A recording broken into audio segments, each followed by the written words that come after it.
Hello Jain साथियों, welcome back to my YouTube channel. मैं इस वीडियो में अग्निवीर आर्मी जीडी एग्जाम 2023 के लिए जी के जीएस के टॉप 25 क्वेश्चन डिस्कस करने वाला हूं। इस वीडियो में सभी क्वेश्चन इंपॉर्टेंट है जो परीक्षा में पूछे जा सकते हैं। और आपके लिए इन्फॉर्मेशन है कि सभी का एडमिट कार्ड आ गया है, तो अपना एडमिट कार्ड ऑफिशियल साइट से डाउनलोड कर लीजिए और देख लीजिए। अगर आपने अभी तक हमारा चैनल सब्सक्राइब नहीं किया तो प्लीज़ कर लीजिएगा और वीडियो को लाइक कर दीजिएगा। आप पहले क्वेश्चन का आंसर बताएंगे, निम्नलिखित में से कौन शास्त्रीय संगीत वाचक के रूप में प्रसिद्ध हुए? इनमें से कौन हुए थे? करेक्ट आंसर सभी को बताना है। तो राइट आंसर है बी कृष्णमूर्ति शास्त्रीगल। तो सी ऑप्शन का राइट आंसर है, ध्यान रखिएगा। नेक्स्ट क्वेश्चन का आंसर बताएंगे। दूसरा क्वेश्चन है, अलीगढ़ में स्थित मोहम्मद एंग्लो ओरिएंटेड महाविद्यालय को किसने स्थापित किया? बताओ इनमें से किसने स्थापित किया था? तो राइट आंसर है सर सैयद अहमद खान ने। ये ऑप्शन का राइट आंसर है। नेक्स्ट क्वेश्चन का आंसर बताएंगे। तीसरा क्वेश्चन है, यांगाम दर्रा किस राज्य में स्थित है? तो यांगाम दर्रा किस राज्य में स्थित है? तो ये अरुणाचल प्रदेश में है, यांगाप दर्रा। बी ऑप्शन इसका राइट आंसर है। शिपकला दर्रा हिमाचल प्रदेश में, रोहतांग दर्रा भी हिमाचल प्रदेश में। तो दोनों के बारे में ध्यान रखना। नेक्स्ट क्वेश्चन का आंसर बताएंगे। चौथा क्वेश्चन है, मोतियों की माला नीति कौन सा देश लाया था? तो मोतियों की माला नीति कौन सा देश लाया? तो ये चीन की है मोतियों की माला नीति। तो डी ऑप्शन इसका राइट आंसर है, ध्यान रखिएगा, ये इंपॉर्टेंट है। पांचवा क्वेश्चन है, देश भर में फांसी का फंदा सिर्फ बनाया जाता है, तो कहाँ पे बनाया जाता है? करेक्ट आंसर सभी बताएंगे। तो ये बनाया जाता है बक्सर जेल में। सी ऑप्शन इसका करेक्ट आंसर है। नेक्स्ट क्वेश्चन का आंसर बताएंगे। छठवां क्वेश्चन है, भारत का बाल सर्जन किसे कहा जाता है? तो भारत का बाल सर्जन किसे कहा जाता है? आकृत प्राण जायसवाल को। आकृत प्राण जायसवाल को कहा जाता है। ये ऑप्शन इसका राइट आंसर है। नेक्स्ट क्वेश्चन का आंसर बताएंगे। सातवां क्वेश्चन है, शब्द टी किस खेल से साथ जुड़ा हुआ है? तो शब्द टी किस खेल के साथ जुड़ा हुआ है? तो ये जुड़ा हुआ है गोल्फ खेल के साथ। सी ऑप्शन इसका राइट आंसर है। नेक्स्ट क्वेश्चन का आंसर बताएंगे। आठवां क्वेश्चन है, भारत में निम्नलिखित में से कौन सा फुटबॉल स्टेडियम नहीं है? इनमें से कौन सा नहीं है? करेक्ट आंसर बताएंगे। चार ऑप्शन आप देख लीजिए, ये हैं। तो बक्सी स्टेडियम श्रीनगर में है, सही है। बाचिंग स्टेडियम सिक्किम में है, बाचिंग भूटिया के नाम पर है जो सिक्किम में है, ये भी सही है। साल्ट लेक स्टेडियम कोलकाता में है, ये भी सही है। लेकिन सरदार पटेल स्टेडियम ये अहमदाबाद में नहीं है, तो उसे ध्यान रखिएगा। जिसे अहमदाबाद में कौन सा है? मोटेरा स्टेडियम, जिसे अब वर्तमान में नरेंद्र मोदी स्टेडियम मतलब कर दिया गया है, उसका नाम बदलकर। तो इसका राइट आंसर डी ऑप्शन हो जाता है। ठीक है। नेक्स्ट क्वेश्चन का आंसर बताएंगे। नौवां क्वेश्चन है, भारतीय अंतरिक्ष कार्यक्रम का जनक किसे कहा जाता है? तो भारतीय अंतरिक्ष कार्यक्रम का जनक इनमें से किसे कहा जाता है? विक्रम साराभाई को। तो बी ऑप्शन इसका राइट आंसर, ध्यान रखिएगा। अगले क्वेश्चन का आंसर बताएंगे। 10वां क्वेश्चन है, यूनेस्को का मुख्यालय कहाँ पर स्थित है? बताओ इनमें से यूनेस्को का मुख्यालय कहाँ पर स्थित है? तो ये पेरिस फ्रांस में स्थित है। डी ऑप्शन इसका राइट आंसर है, ध्यान रखिएगा। एमनेस्टी का मुख्यालय कहाँ पर है? तो वो है लंदन में है। न्यूयॉर्क में किस किस के मुख्यालय हैं? तो यूनिसेफ का मुख्यालय न्यूयॉर्क में, यूनिसेफ का मुख्यालय न्यूयॉर्क में, उसे ध्यान रखिएगा। और आपको बता दूं, यूएनओ का मुख्यालय न्यूयॉर्क में है। आपको बताना है डब्ल्यूएचओ का मुख्यालय कहाँ पर है, डब्ल्यूटीओ का मुख्यालय कहाँ पर है, और आईएलओ का मुख्यालय कहाँ पर है। इन तीनों के मुख्यालय कहाँ पर हैं? जिनेवा में, जिनेवा स्विट्जरलैंड में है इन तीनों के मुख्यालय। डब्ल्यूएचओ का मतलब होता है वर्ल्ड हेल्थ ऑर्गेनाइजेशन, डब्ल्यूटीओ का मतलब होता है वर्ल्ड ट्रेड ऑर्गेनाइजेशन, आईएलओ का मतलब होता है इंटरनेशनल लेबर ऑर्गेनाइजेशन। आपको बताना है अंतर्राष्ट्रीय न्यायालय का मुख्यालय कहाँ पर है? तो द हेग में, तो उसे भी ध्यान रखिएगा। अंतर्राष्ट्रीय न्यायालय का मुख्यालय द हेग में है। आपको बताना ओपेक का मुख्यालय कहाँ पर है? ओपेक का मुख्यालय कहाँ पर है? तो ये ऑस्ट्रिया वियना में है। और आपको बताना है इंटरनेशनल सोलर अलायंस का मुख्यालय कहाँ पर है?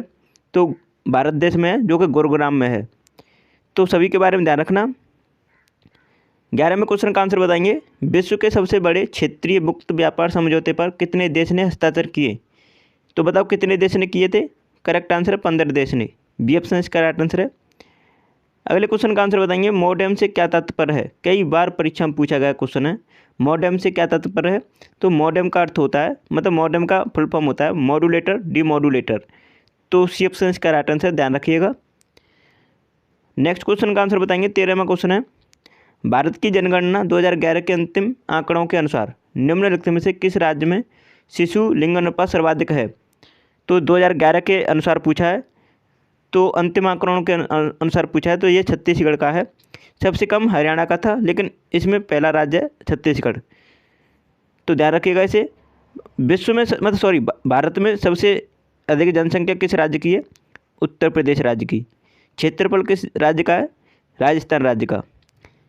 नेक्स्ट क्वेश्चन का आंसर बताएंगे। 14वां क्वेश्चन है, क्रिकेट का प्रथम विश्व कप कब आयोजित हुआ था? तो क्रिकेट का प्रथम विश्व कप कब आयोजित हुआ था? वर्ष 1983 में। तो सी ऑप्शन इसका राइट आंसर, वर्ष 1975 में। ये ऑप्शन इसका राइट आंसर है। अगले क्वेश्चन का आंसर बताएंगे। 15वां क्वेश्चन है, डीएनए फिंगर प्रिंटिंग और डायग्नोस्टिक केंद्र कहाँ अवस्थित है? तो ये कहाँ पर अवस्थित है? हैदराबाद में।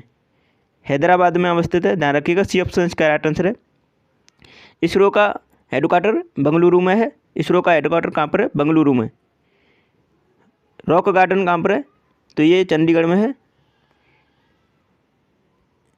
16वें क्वेश्चन का आंसर बताएंगे। मेड इन चाइना भारतीय पुस्तक के लेखक कौन है? तो इसके पुस्तक के लेखक कौन है? परिंदाजो। ये ऑप्शन इसका राइट आंसर है। ये परिंदा राजो है इसका। ये ऑप्शन इसका राइट आंसर होगा। अगले क्वेश्चन का आंसर बताएंगे।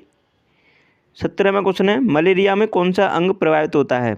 तो मलेरिया रोग में कौन सा अंग प्रभावित होता है? तो सभी बताएंगे इसका राइट आंसर। प्लीहा प्रभावित होता है, तो डी ऑप्शन इसका राइट आंसर है। निमोनिया से फेफड़े प्रभावित होते हैं। निमोनिया से क्या प्रभावित होता है? फेफड़े। और गुर्दा किससे प्रभावित होता है? तो ये मतलब स्टोन से प्रभावित होता है, जैसे पथरी बन जाती है उससे इफेक्टिव होता है। आंत किससे प्रभावित होती है? तो ये टाइफाइड से आंत प्रभावित होती है, इसे भी ध्यान रखना। सभी इंपॉर्टेंट है जो आपके एग्जाम में पूछे जा सकते हैं, उन्हीं को करा रहा हूँ। स्कॉर्पियन श्रेणी के कितने पनडुब्बी का निर्माण भारत में होगा? तो सभी को पता है, हो चुका है अब तो 6 पनडुब्बी। तो बी ऑप्शन इसका राइट आंसर है।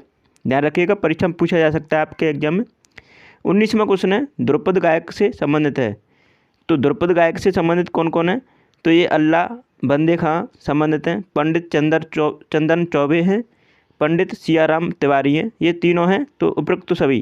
करेक्ट आंसर डी ऑप्शन हो जाता है। अगले क्वेश्चन का आंसर बताएंगे। 20वां क्वेश्चन है, जोग और या गढ़सोप्पा जलप्रपात किस नदी पर है? तो जोग या गढ़सोप्पा जलप्रपात किस नदी पर बना है? शरावती नदी पर।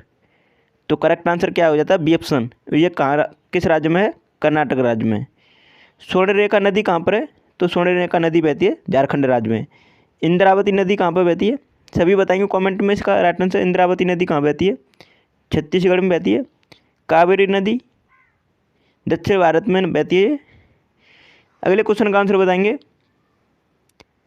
21वां क्वेश्चन है, निम्नलिखित में से कौन सा आमतौर पर कंप्यूटर का एक पेरिफेरल डिवाइस नहीं है माना जाता? तो कौन सा नहीं माना जाता? देखो, माउस माना जाता है, कीबोर्ड माना जाता है, प्रिंटर माना जाता है, बचा कौन सा? Hard drive. हार्ड ड्राइव नहीं माना जाता पेरिफेरल डिवाइस। अब आपको बता दूं पेरिफेरल कौन से डिवाइस होते हैं जिन्हें कंप्यूटर के साथ कनेक्ट किया जाता है, सीपीयू के साथ कनेक्ट किया जाता है, वो पेरिफेरल डिवाइस कहलाते हैं। तो यहाँ पे माउस क्या है? इनपुट डिवाइस है। कीबोर्ड क्या है? इनपुट डिवाइस है। प्रिंटर का इनपुट डिवाइस है। और ये हार्डवेयर में आते हैं। तो हार्डवेयर मतलब ये कनेक्ट की जाती है डिवाइस, तभी ऑपरेट होता है, ठीक है। तो हार्ड ड्राइव ये नहीं की जाती, ये अंदर होती है। अगले क्वेश्चन का आंसर बताएंगे। 22वां क्वेश्चन है, विश्व विरासत हेरिटेज दिवस कब मनाया जाता है? तो ये कब मनाया जाता है? 18 अप्रैल को। सी ऑप्शन इसका करेक्ट आंसर, ध्यान रखिएगा, इंपॉर्टेंट क्वेश्चन है।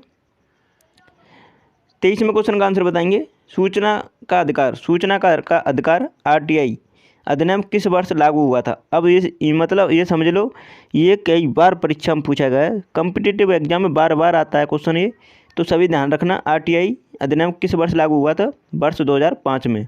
इसे सभी ध्यान रखना। बी ऑप्शन इसका राइट आंसर है। 24वां क्वेश्चन है, बाचिंग वंश के कौन से राजा भूटान राज्य के वर्तमान अधिपति सम्राट हैं? तो कौन से हैं? जिग्मे खेसर नामग्याल। जिग्मे खेसर नामग्याल मतलब अटपटा नाम है, थोड़ा ध्यान रखना। तो सी ऑप्शन इसका राइट आंसर है। 25वां क्वेश्चन है, डैश को बैंकों के बोर्ड ब्यूरो का अध्यक्ष नियुक्त किया गया? तो किसको नियुक्त किया गया? इसका राइट आंसर सभी बताएं। भानु प्रताप शर्मा। तो डी ऑप्शन इसका राइट आंसर है, ध्यान रखिएगा। तो आशा करता हूँ आपको वीडियो पसंद आई होगी। अगर आपने अभी तक हमारे चैनल सब्सक्राइब नहीं किया है तो प्लीज़ कर लीजिए और वीडियो को लाइक कर दीजिएगा, शेयर कर दीजिएगा। आपने हमारी सभी वीडियो नहीं देखी हैं तो एग्ज़ाम से पहले देख के जाइएगा, सभी इंपॉर्टेंट हैं। आपका एग्ज़ाम भी अब ज़्यादा दूर नहीं है, आपका एडमिट कार्ड आ गया है, तो कंटिन्यू तैयारी को बनाए रखना, बिल्कुल भी स्किप मत करना। सिलेक्शन चाहिए तो आप कंटिन्यू ज़्यादा से ज़्यादा क्वेश्चन प्रैक्टिस और ज़्यादा से ज़्यादा प्रैक्टिस कीजिएगा क्वेश्चन की, तो वो आपको हमारी वीडियो में मिल जाएंगे। मतलब 8 से 9 मिनट की वीडियो में 25 क्वेश्चन कराए मैंने प्रत्येक वीडियो में, तो सभी को देख कर जाना। Thanks for watching my video.